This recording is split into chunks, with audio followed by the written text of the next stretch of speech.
Yeah. Okay, John, I have two questions. One is, some people when they meditate in silence, and chanting is meditating by repeating the prayer, the word of God. What kind of people you think that is more suitable for doing chanting? Well, I think anyone can do chanting. I think it's something you have to try. And people who think they aren't good singers may find out they really enjoy chanting, because the emphasis is not on blending and harmony. The emphasis is on of speaking these words over and over again in a kind of song, but it's not something in which you have to, in which some people stand out and others fall back because of their musical ability. So it's just something you have to try. Some people like it, and for some people it doesn't work. But chanting is something that the church has done since the beginning. Chanting of psalms, yes, in the very earliest stages of worship in the Christian church. So it isn't something new, but it is a way of an option, I suppose. The option that you just gave me the impression that is by chanting we can come to the cessation of the mind, because our mind, is constantly running, thinking about things. When we focus just on one thing, the name of God, then we don't have others, don't have other space for other thoughts. Does it? What you are talking about?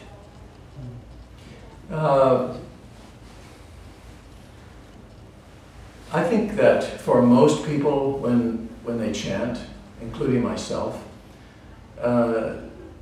most of the time there will still be other thoughts coming in and going out.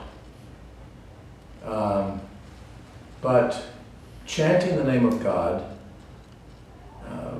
helps us to focus on something. So the mind is, for the most part, will never be empty. I don't think we want the mind to be empty. We want the mind, as Christians at least, the goal is not to have an empty mind.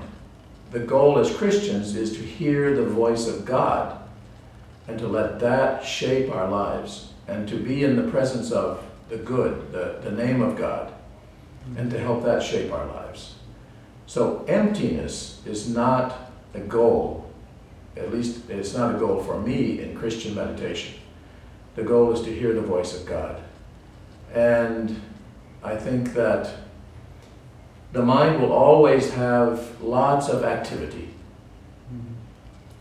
And so rather than attempting to completely rid our minds of any thoughts, we take one thought and focus on that. And the goal then, if there's a goal, I suppose there is a goal, is to hear the voice of God more clearly. The goal then is to, at some point, become so focused on this thing that we're chanting, the name of God, that we cease to hear those other noises outside in our minds, in our mind and outside of us. So, but emptiness is not a goal. So when you are chanting, that you are still hearing, try to hear the voice of God, right? It's not. I'm not listening for the voice of God. The voice of God will come to me. The voice of God is already there, and it's just an attempt to still my mind and perhaps get a taste of that voice from time to time. sometimes when I chant with the group at Lutheran Theological Seminary, I ask, when we finish chanting, are there any reflections? And it's very interesting that I don't think there's ever been anyone who said, I heard the voice of God. Most of the time people will say, I felt relaxed. I felt in the presence of God. Or even, I just couldn't focus today. It just didn't work for me. And that's another aspect of chanting, or even of meditation in general, that it's not something we do very quickly. If we commit ourselves to this practice of chanting, then that is something that we will do over and over and over and over and over again on a regular basis. I'm not saying we have to do it 1,000 times or 100 times or any number of times. What I'm saying is that if we appreciate this style of meditation, or any style of meditation, then it should become a regular part of our lives. Yeah. So we don't have to worry about 1 time or 2 times or 10 times really feeling it just didn't work, because it's a much longer process than that. So all you're talking about is not the hearing the voice of God, the vocal voice of God, but the presence of God. Well, the presence of God is something. I think that this metaphor of the little bird in the middle of the room is a good example, where we're listening for something unique. We're listening for something that is qualitatively different from the noise that surrounds us all the time. And so when we hear that from time to time, I think we recognize it. We're surprised by it. And so if sometimes we hear it, or think we hear it, and sometimes we don't, it's still a process. Yeah. So it's not that I want, every time I meditate, I expect God to speak to me in the voice of a small bird. The idea is that I believe that God is speaking to me in a very special way, speaking to creation in a very special way, speaks to creation constantly in a very special way. It's a little bit like going to a symphony, listening to an orchestra play a symphony.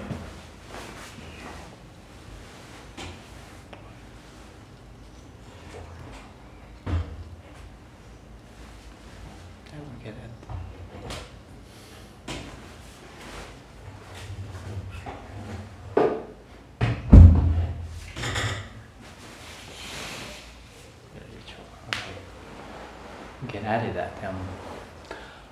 So it's a little bit like going to hear an orchestra play a symphony. Now, those vibrations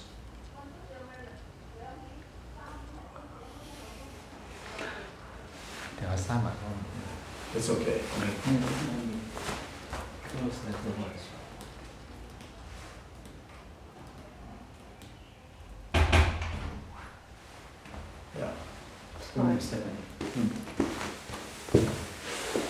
It's a little bit like going to listen to an orchestra play a symphony. Those vibrations, all of the vibrations that are going to be made by the strings and the brass and the woodwinds, all of those things are already there, those vibrations in the world. What these musicians do after much, much practice and based on a piece of music that has been conceived by a composer and a conductor who brings it all together, is take those sounds and put them all together. Now, if you took a group of people who had never played a musical instrument in their lives and gave them these musical instruments and they played them, it would be just noise. We would say it's just noise. But after much practice, these things finally come together, and this beautiful music presents itself to us. I remember the first time I ever heard an orchestra play. I felt I was just being, this heavenly sound was just washing over me. I could hardly believe that these were actually people on the stage playing this music. And I think meditation and chanting as meditation is the same way. That after much practice, this voice of God that is already there, that permeates creation, we begin to tune into it little by little. How about the silence? Does God also speak in silence? Of course, yeah. I mean, I'm not saying that there is a direct connection between the sound that we make in chanting and the sound that God's making. No, it's just chanting as meditation is simply an option for meditation. It's another way of meditating. So silence, lectio divina, chanting as meditation, all of those things are really doing the same thing. Yeah. So we're the example that I just gave of the orchestra would apply whether you're chanting or simply being in silence. So for me as a Christian, I mean, because like I said, it's emptiness is not the goal for Christians. So the mind is still working, right? Of course, chanting. Yes. The mind is still working. Even in silence, the mind is still working. The mind is still working amazingly fast, and lots of stuff still going on in the mind, even when you're silent. Mm-hmm. Yeah. But is the mind is in different state when it's chanting? Different from the daily operation? I think so. I mean, I think because in daily operation you're thinking about 100 different things. Yeah.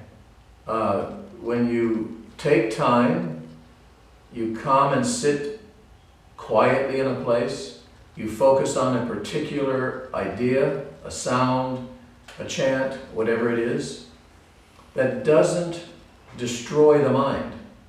It doesn't make the mind go silent. But it does help us to push away at least 95 of those things that we were thinking about and focus on one or two or three. Hopefully on one, the idea of the chant, the name of God. Would people think about the chant itself? Yes. Would you encourage them to think about the name of God itself? Yeah, there are many ways you can do it. Mm-hmm. You can think about each individual syllable that you're chanting. You can focus on the syllables themselves. You can focus on each idea, Jesus, Christ, Son of God, Savior. Or you can just focus on the sound that this whole sentence makes. Jesus Christ, Son of God, Savior, that you're repeating over and over and over again. Just the sound itself that you can let wash over you. So many ways you can do it. Sometimes people have asked, am I succeeding at chanting? And really, it's not a contest. It's not something that we have to do right. It is more than that, it's just taking the time to try to calm our minds and to listen to God. And what I hear, what you hear, what someone else hears or feels or experiences is we're quite different from each other. So there's no standard, I would say, except that you have to ask ourselves, is what I'm doing creating what I want to be created in my life? Is it creating an environment that is positive for me and positive for those around me? Mm-hmm. Because I think chanting or meditation, anything like that, can become an obsession with people. Some people who have obsessive personalities, it can become obsessive. So if it's not creating a positive environment in your life and the life of those around you, then it needs to be re-examined. Yes.